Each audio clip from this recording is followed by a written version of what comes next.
I would like to call to order a meeting of the Springfield Township Board of Trustees. It is April 28th, 2020, at approximately 8 o'clock a.m. The first thing is I would entertain a motion to appoint Kathleen Kennedy as Clerk Pro Tem for the purposes of this meeting. Do we have a motion? So moved. Second. All those in favor? Aye. Aye. Motion passes. Kathleen, would you then proceed with the roll call? Yes, Mr. Honor. Mr. Burning, Present. Ms. Stukes Davis, Present. Mr. Honor, Present. and Mr. Burning Kozlowsker is absent. And I think with that, I'll turn it over to Mr. Gilbert. You have some action items this morning. I do. Thank you, Mr. Hunterlaw. As you can tell, it is a brief agenda today. For the most part, it's a housekeeping meeting to adopt some resolutions that are necessary for business continuity. But first of all, I have an action item for a K-9 agreement with Deshaun Brooks. Officer Deshaun Brooks has just recently completed K-9 training with his dog Axel. They spent 6 weeks of training, and we look forward to having them on the street, helping protect the community and their fellow officers. So I would ask for a motion to approve the K-9 agreement with Officer Deshaun Brooks. Do we have a motion? So moved. I have a question. Yes, ma'am. I just wanted, I know we have had K-9 officers in the past. Is this agreement in alignment with all of our other agreements? Exactly. Okay, very good. Second. Mr. Burning, Aye. Ms. Stukes Davis, Aye. Mr. Honor, Aye. motion carries. And actually, it's the exact same agreement that we have with another current K-9 officer, Jim Shield. We found the K-9 program to be very beneficial. They've been instrumental in a lot of arrests. They're also a way to protect our officers. Sometimes they can do things that the officer can't do without putting themselves into more jeopardy. Sure, and I would be remiss if I didn't thank the Haverkamp Foundation with their generous donations. They allow us to purchase these dogs and a lot of the training at no cost to the department. The other thing, Christie, is you can ask our police, when they say, stop or I'm going to shoot, suspects sometimes keep running. When they threaten to send a dog, a lot of them will stop right in their tracks because they do not want to get bit up by a dog. No, I'm actually 100% pro our K-9 officers. I just wanted to make sure that this agreement that we had reference the compensation of Officer Brooks was in alignment and consistent with other K-9 agreements we had with other K-9 handlers. Absolutely. Appreciate it. Thank you. Moving on, just some discussion items. Just really briefly, wanted to bring the board up to date on where we are with the COVID-19 response here in the township. At last count, we had, I think, 25 to 30 active COVID cases in the public, not of our employees, but in the public. And unfortunately, it's a rolling number because the way it gets reported by the health department are current cases, not those that have contracted COVID and then recovered, but ones that are currently in quarantine at any particular time. So as I seen the numbers last week, we were somewhere, and I say 25 to 30 because obviously they roll off as patients recover, but that's where we're at. And So if there could be other people that had it. Absolutely. They've recovered and sure. this is just okay. Yeah. And as we look at those numbers, and as things start to change in the state regarding businesses to reopen, we are currently this week evaluating the township's reopening of our buildings to the public, and when that will be. It will be possibly as early as this coming Monday, and it may be a week or two after. I think I'm going to have to speak to our medical doctor that assists our fire department as well as our fire chief and the Department of Public Health to gain some information and some insight from them. But I expect that I will confer with the board later this week and make that announcement to the public before the end of this week, exactly where our buildings will be in terms of the reopening. Additionally, we're evaluating our staff that's working remotely at this point, and I say remotely only in the sense that part-time remotely. They still come in the office to do things that cannot be done outside of the office, but we are in conjunction with looking at reopening the buildings, we're looking at when do we bring employees back to the office full-time. And it's very few admin employees that this even applies to, but we are currently evaluating what that will look like and the timetable for that as well. So does the board have any questions regarding where we're at with our response? I can say that, discussing with the police chief and the fire chief, our run volume is diminishing. The police responses have diminished throughout this entire pandemic, frankly. They haven't received as many runs as they typically do. I guess mainly because people aren't on the road or they're not out doing things that they possibly shouldn't be doing. So we haven't had to respond as much as we typically would. And from the fire response standpoint, I think we pretty much held steady. We didn't really see a huge increase in runs, nor did we see a really significant decrease either. So I think we were lucky here in the township regarding the impacts that the pandemic had and continues to have. It's not over, obviously, but we are in a position, I think, to continue to adequately respond to all emergencies in the township, which is good. We never really had a huge reduction in staff in terms of being out for any significant period of time.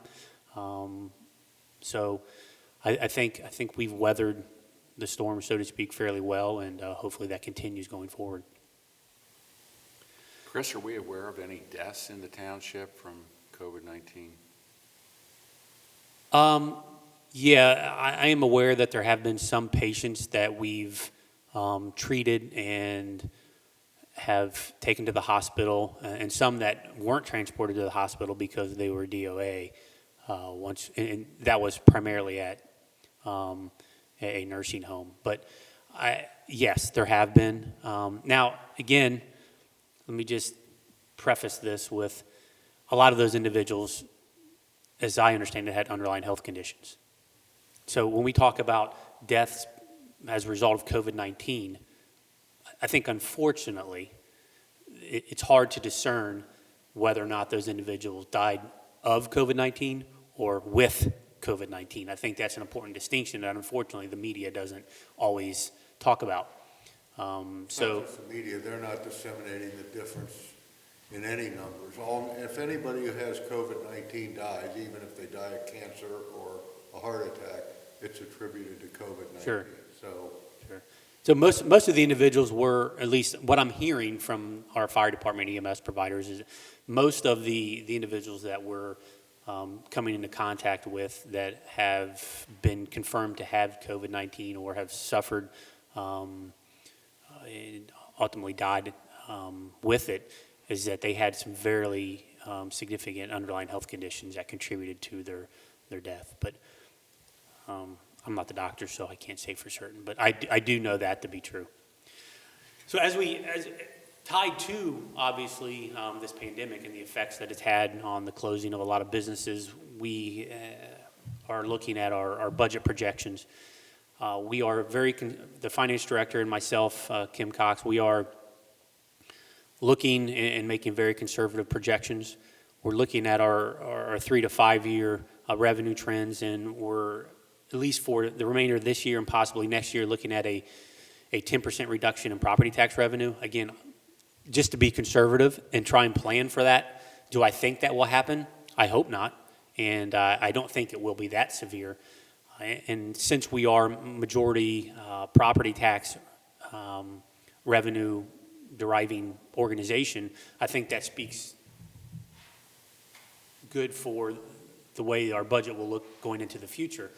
This is one time where I say being a veteran community actually helps us financially, whereas in any other situation it doesn't. But we are predicting a 10% reduction just to be on the safe side.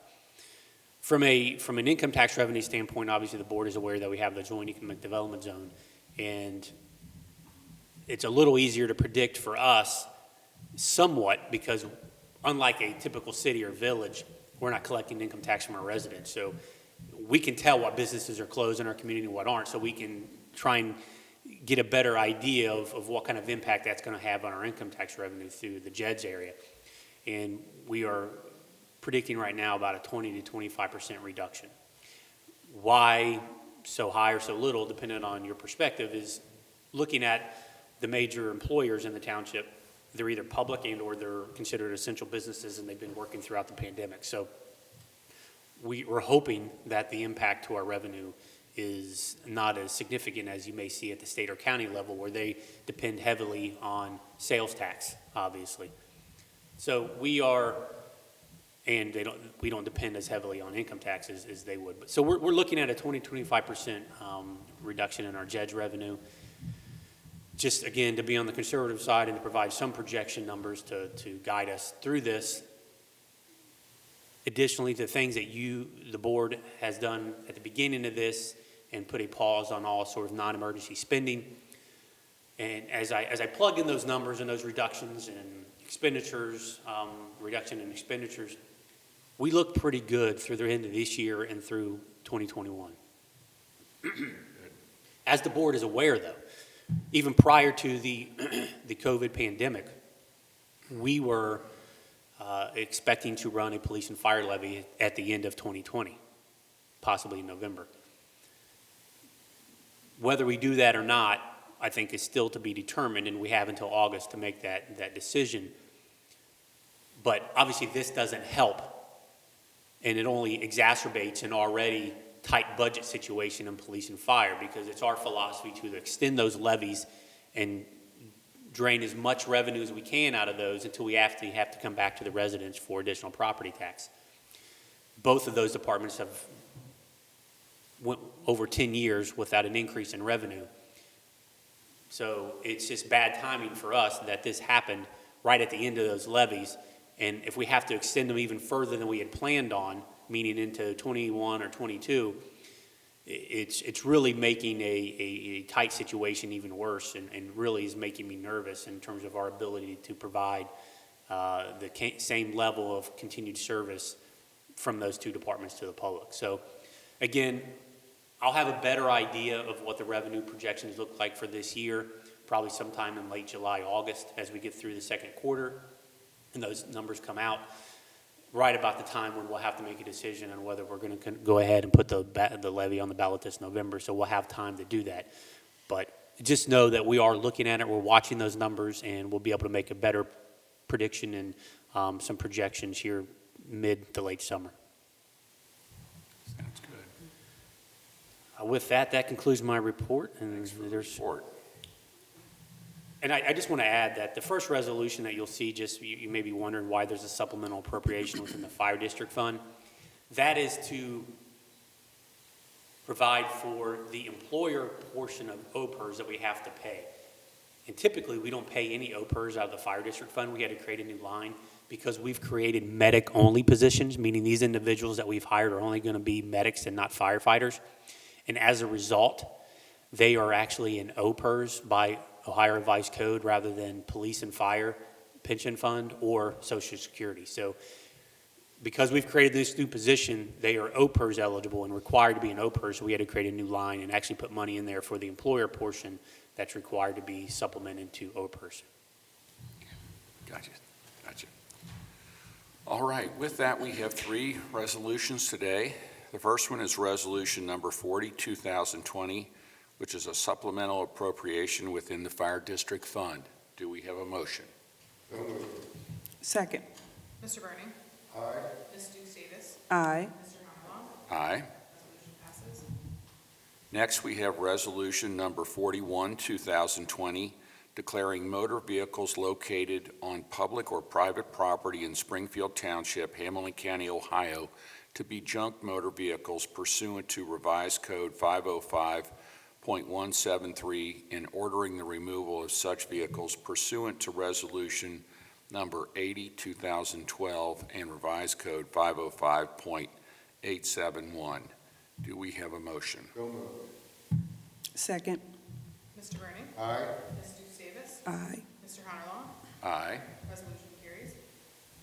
Next, we have resolution number 42, 2020, declaring nuisances pursuant to Ohio Revised Code Section 505.87 at various listed properties within Springfield Township and authorizing statutory actions necessary to abate the nuisances.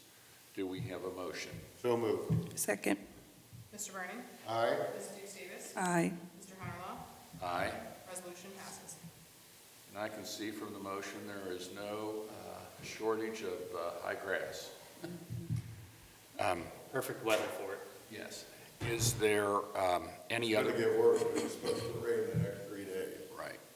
Is there any other business before the board? None? Do we have a motion to adjourn the meeting? So moved. Second. Mr. Burning? Aye. Ms. Deus Davis? Aye. Mr. Honeylo? Aye. The meeting's adjourned. Thank you, everyone, and for anyone who's watching us on TV.